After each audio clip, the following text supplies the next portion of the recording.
सबसे पहले आप सभी को नवरात्रि की ढेर सारी शुभकामनाएं। अगर आप लोगों के भी व्रत चल रहे हैं तो मैं अच्छी अच्छी रेसिपी शेयर करती हूँ। आप लोग मेरी वीडियोस देखिए और ट्राई करिए और कैसा लगता है आपको मुझे कमेंट करके ज़रूर बताइए। तो चलिए देखिए, हमने आज बनाई है बहुत ही खिली खिली साबूदाने की खिचड़ी और ये बहुत ही डिलीशियस बन के तैयार हुई है और बहुत ही कम चीज़ों से ये बन जाती है।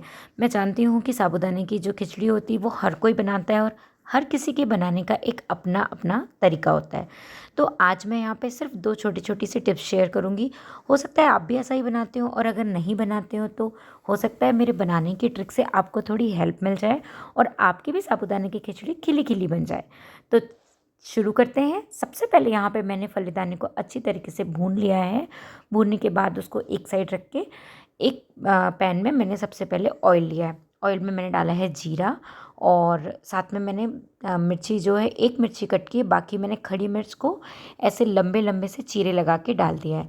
आपको यहाँ पे एक इम्पॉर्टेंट चीज़ ध्यान रखना है कि जब भी आप ऑयल में मिर्ची डालें तो सबसे पहले गैस का फ्लेम कम कर दें।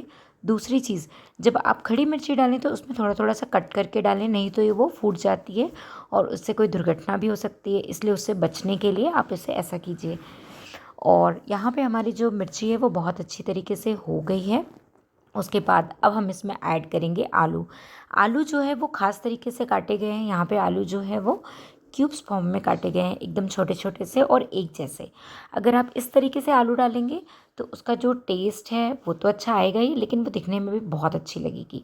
तो यहाँ पे हम इसको अच्छी तरीके से इसी तरीके से चला लेते हैं। अब साबूदाने की जो खिचड़ी होती है उसमें बहुत ही कम चीज़ें डलती हैं। तो आप किस तरीके से बनाते हैं ये मुझे कमेंट करके ज़रूर बताइए। और आप लोग मुझे ये भी बताइए कि आप लोगों को मेरी वीडियोस कैसी लग रही हैं। अगर अच्छी लग रही हैं तो please like share and subscribe my channel. और आप लोग मुझे भर भर के प्यार दीजिए। वैसे मिलता है मुझे प्यार आप लोगों का और मुझे बहुत अच्छा लगता है। यहाँ पे मैंने इसमें ऐड कर दिया है थोड़ा सा सॉल्ट। जब थोड़ी सी आलू, 1 मिनट तक आप उसे इसी तरीके से चलाते रहिए और उसके बाद उसमें सॉल्ट ऐड करके आपको गैस का फ्लेम कम करके इसको अच्छी तरीके से कवर करना है, किसी लिड से ढक देना है। तो यहाँ पे मैं इसको कवर करती हूँ किसी लिड से। यहाँ पे एक ख़ास बात मैं आपको बताने वाली हूँ कि यहाँ पे जो सॉल्ट डालना है वो मैंने सिर्फ आलू के हिसाब से डाला है। ठीक है। तो यहाँ पे जो भुने हुए फलीदाने, इनके छिलके आपको नहीं निकालने हैं। ये मैं थोड़ा अलग करती हूँ, बाकी हर कोई कैसा करता है वो मैं नहीं जानती। लेकिन जैसे मैं साबूदाने की खिचड़ी बनाती हूँ वो बिल्कुल अलग अलग बनती है। तो मैं आपके साथ वो शेयर कर रही हूँ। अब जो इम्पोर्टेंट बात थी कि ये खिली खिली क्यों बन जाती है, तो जहाँ यहाँ पे जब हमारे आलू पक जाते हैं आपको उसको चेक करना है कि वो पक गए हैं कि नहीं। अगर वो नहीं पके हैं तो आप एक बार उसको ढक के फिर से पका लीजिए, क्योंकि आलू थोड़े से पके हों तो ही अच्छे लगते हैं, कच्चे आलू बिल्कुल अच्छे नहीं लगते। तो मैंने एक बार और ढक के पका लिया। इस आलू को पकने में कम से कम अगर हम देखें तो 3 मिनट या 4 मिनट लगते हैं और जल्दी से ये पक जाते हैं लो फ्लेम में। तो देखिए मेरे आलू अच्छी तरीके से पक गए हैं। अब इस स्टेज में मैं इसमें ऐड कर रही हूँ फलीदाने का पाउडर जो मैंने बना दिया है। इसका जो पाउडर है वो दरदरा होना चाहिए, बहुत बारीक नहीं होना चाहिए। अब आपको ये फलीदाने जो हैं इसको अच्छी तरीके से इसी टाइम पे मिक्स करना है और ध्यान रखना है इसको तब तक चलाते रहिए जब तक कि पूरा ऑयल इस फलीदाने में सूख जाए। मतलब ये जो फलीदाने हैं का पाउडर है ये पूरे ऑयल को एब्जॉर्ब कर लेता है। तो यहाँ पे आपको ये वाला पार्ट स्किप नहीं करना है, इसको बहुत अच्छे से देखना है कि आपको किस तरीके से चलाना है। तो यहाँ पे पूरा जो ऑयल है वो एब्जॉर्ब हो चुका है।